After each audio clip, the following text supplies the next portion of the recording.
some events in history are so horrifying that governments tried to erase them from existence. Today, we uncover a war crime so brutal, so unimaginable, that it was hidden from textbooks, hidden from the public, and almost forgotten entirely. This is the story they didn't want you to know.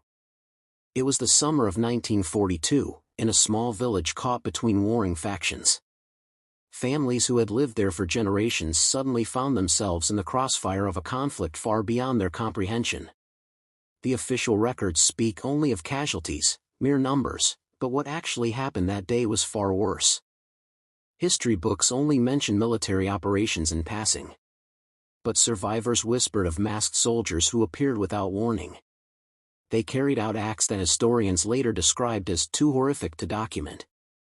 Entire families vanished, homes were burned, and livestock slaughtered, leaving only silence behind. Why is this story missing from history books? The answer lies in the aftermath. High-ranking officials quickly labeled the incident a classified operation. Photographs were destroyed. Witnesses were intimidated or disappeared. Any documentation that survived was hidden in secret archives, labeled as top secret or redacted. The world was never meant to know. Only a handful of survivors lived to tell the tale.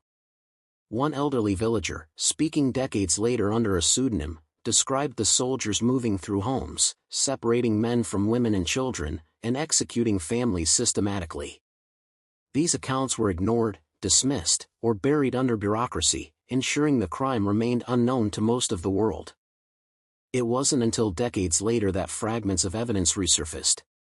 A trove of photographs discovered in a forgotten archive, testimonies released after government declassification, and skeletal remains unearthed by archaeologists all painted the horrifying picture. The scale of the atrocity was unimaginable, hundreds of victims, erased almost entirely from history.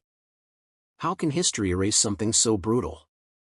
What does it say about power, secrecy, and the human capacity to hide evil? Even today, the surviving witnesses struggle to have their voices heard. The story of this war crime reminds us that not all history is written in textbooks, some of it is deliberately hidden in shadows. If you want to uncover more stories the world tried to forget, subscribe to Dark Redacted History. Hit the notification bell so you never miss the secrets history doesn't want you to know. And remember, the past is never truly gone, it's just waiting to be uncovered.